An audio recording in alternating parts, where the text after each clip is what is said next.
Time for round 3. We are on the draw with a pretty sweet hand. I would not like to mulligan. From the few games that I've played with the format, decks seem to be a tad slower than previously, so there isn't always a 2-drop to start the aggression, which means that keeping a hand with a lot of 3-drops or a hand that starts on 3 isn't particularly bad. It looks like we are seeing the exception to the rule here. Probably a red-white aggressive heroic deck. It looks like it. So we'll see how this works out. I could get the first right now. I'm just going to do it on our opponent's end of turn. It's kind of unfortunate that we won't be able to get the mountain here, but the forest is too important. Can't afford to not play our spells.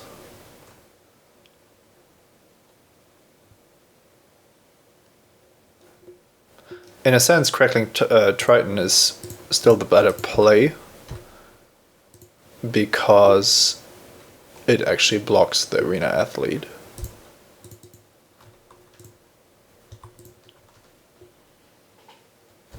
Hopefully we can get the Prophet into play, untap all our lands, and then flash in the Chimera. That would be exceptional.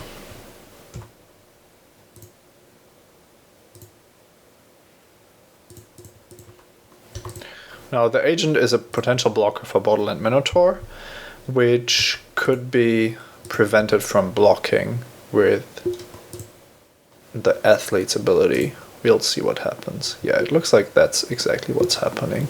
Dragon Mantle on Arena Athlete also means that it's capable of trading with Crackling Triton now.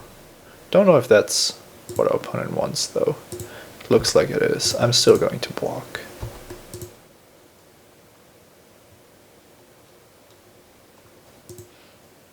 Okay. At least that gets another targeting effect out of our opponent's hand without him gaining too much from it. And we still have our Agent to threaten the block on the Minotaur. Now it's time for the Prophet to shine.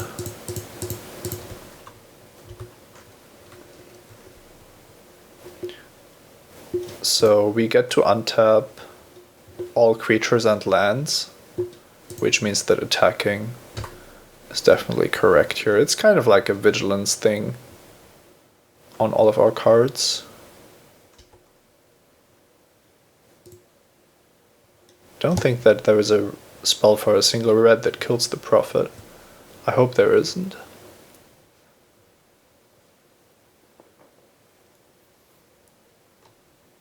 Okay, great. That was step 1. So now if our opponent allows us to attack, we can just flash something in or just block, whatever we prefer. Flashing in the Chimera is a better use of our mana, because then we can Agent and Triton next turn. We could also put the Triton into play to make sure that we get to block this turn. On the other hand, we can already block the Minotaur without any trouble. Yeah, I think that's the best course of action. We just block here. We take the damage from the Athlete, which is 2 base damage and maybe 4 if our opponent spends all his red mana. Okay, up to 2. Well, yeah, our opponent is just targeting his guy again and making our block worse. But we only take 5, so at least that's not too bad.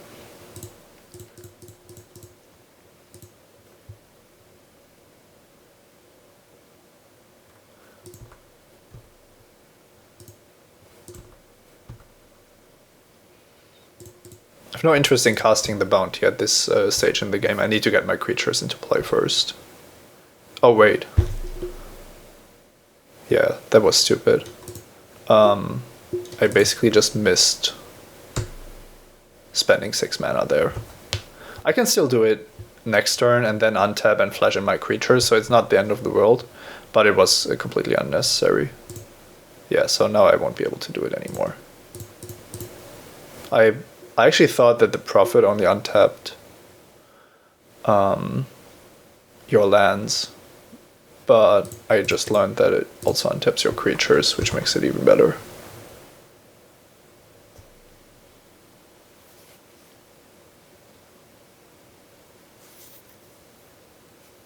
So now we have to spend a full turn casting Thassa's Bounty, which we would have had cast already. That's quite unfortunate, but if you click too fast, then that's what happens. Another attack. I think that's an easy block here. Don't want this Minotaur to bother us. Horizon Chimera, that has to be best cast before we casting Thassa's Bounty. Gaining that life is definitely valuable. Now if we attack with the Chimera, the opponent might have another spell for the Athlete and cast it on the Triton, dealing us some more damage. I think we can afford that. We don't want to block with the Chimera anyway.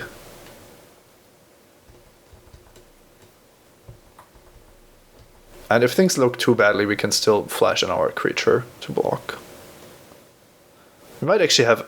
We might have had to attack with both creatures here. Simply because we would have dealt more damage.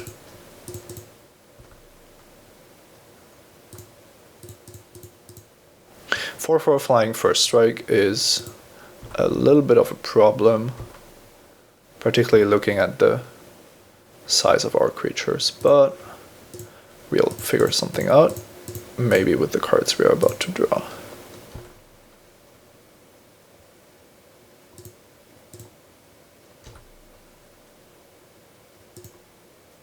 Another Horizon Chimera, that's definitely a nice sight.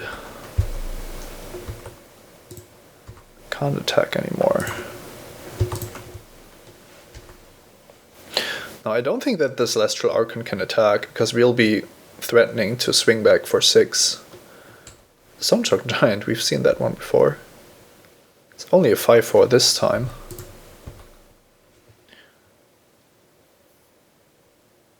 I'm going to flash this in. It's another point of life that we are gaining.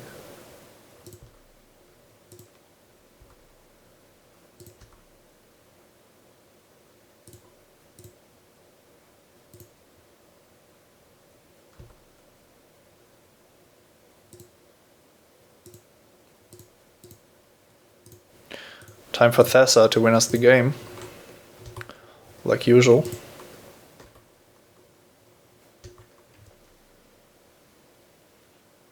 Maybe I should have attacked here. Dealing 6 would have been worth it. Oh wow, yeah, down to 9.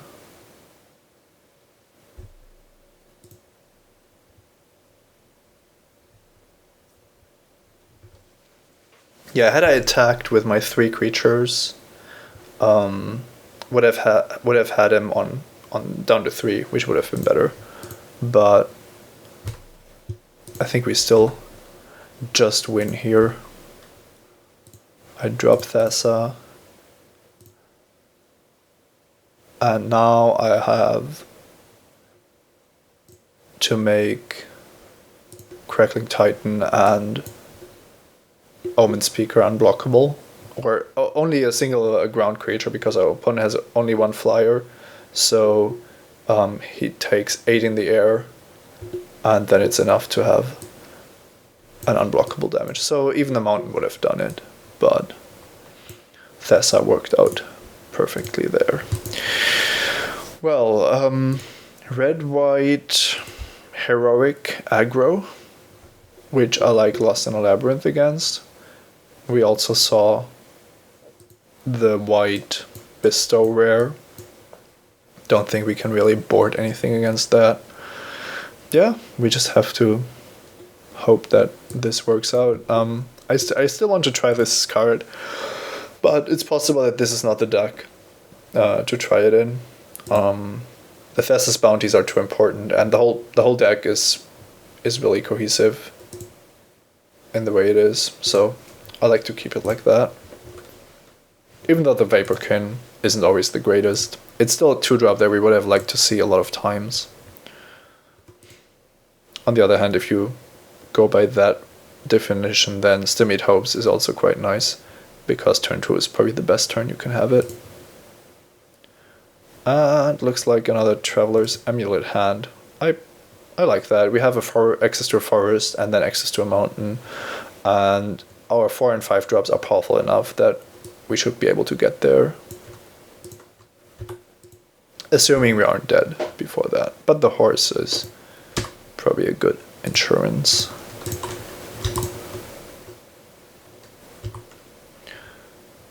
I'm not going to search for any lands in my upkeep when there is a chance that we want to cast something that we draw, which is more important than making sure that we don't flood, which isn't a high priority at all. So next turn, because there is a chance to draw a 3-drop, I'm not going to search for a land.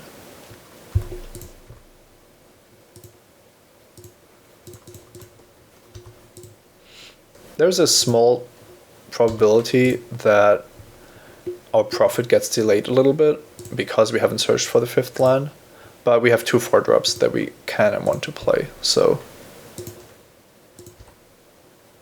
okay, even that worked out. So now we can drop the horse to make sure that we can block the Minotaur, but we can also just trade the agent and the Minotaur, which means that getting the Horizon Chimera into play is going to be worth it. On the other hand, the Prophet and the horse don't work all that well together. If we drop the horse during our opponent's turn, we kind of miss out on a trigger, so then it doesn't work for us at all.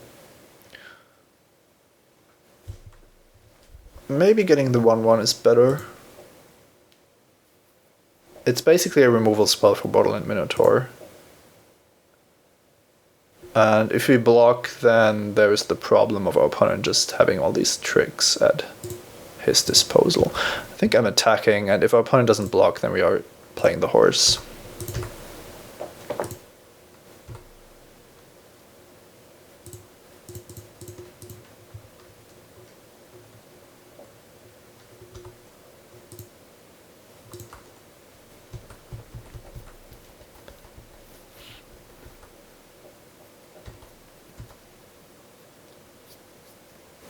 It does mean that the agent isn't going to attack in the future, but I'm fine with that.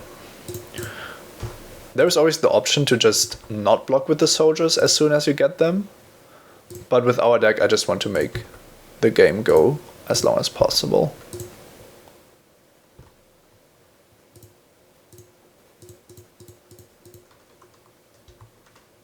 At some point we might actually be able to activate it also.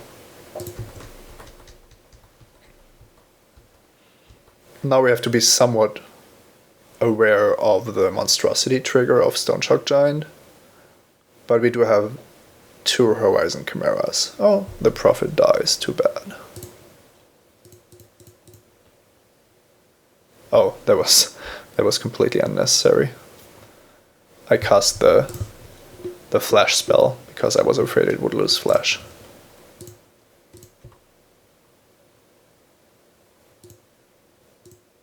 Oh wow, this is interesting. Opponent is allowing us to trade for quite a lot of his creatures. I think I'm going to take the offer and get rid of the Stone Shock Giant because it has pretty bad trigger for us. And then we take some damage but gain it back with the Chimera.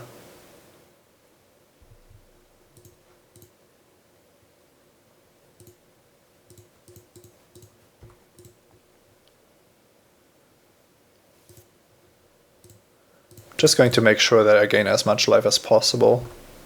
casting a second Chimera. Maybe that wasn't completely necessary, but now we are at 12 life with the horse, giving us additional soldiers. Opponent has nothing except for a Wingsteed Rider. And Tessa's Bounty is going to give us 6 life in addition to the 3 cards.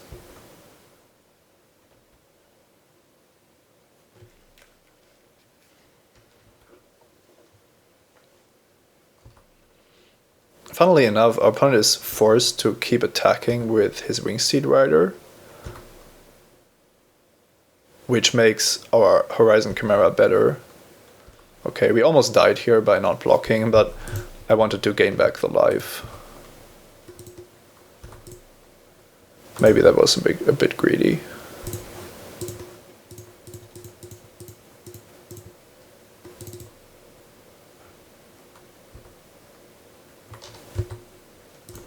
Probably was.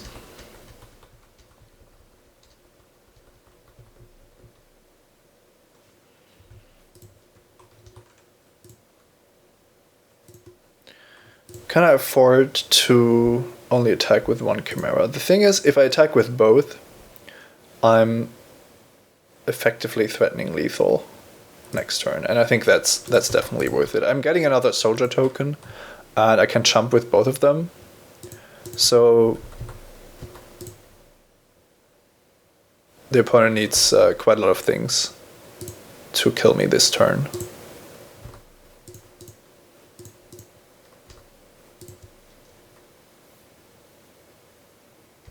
+2/+2, effectively +3/+3, so that's 7 damage. Looks like we're still alive.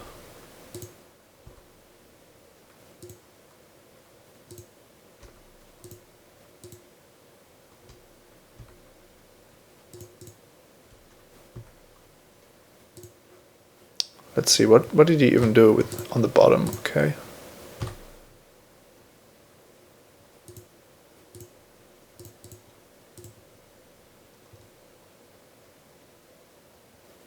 And that should do it.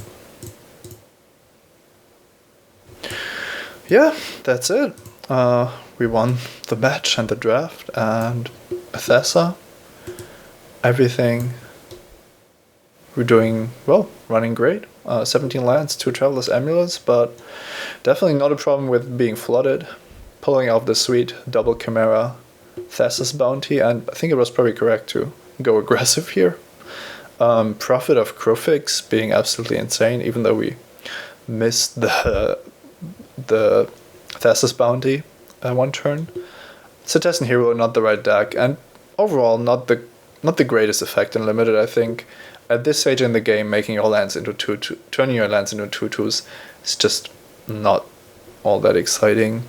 Yeah, I'm not sure. I'm sure that there is better decks to be drafted, more synergistic decks to be drafted in Theros, but having Thassa and 2 Horizon Chimeras together with the 2 common Chimeras, can't find them, somewhere here, turned out to be a really, really solid core. We had a good curve, we had solid mana, and losing the game where we stumbled on lands and our opponent rammed into huge monsters was the only weak showing of this draft. So I'm happy, starting off nicely into the new format, and I'm glad that you got to watch this before the actual Pro Tour, where the best players in the world are going to duke it out in Dublin. So enjoy the live coverage, and if you want, tune in next week when I'll be giving you the next Theros draft.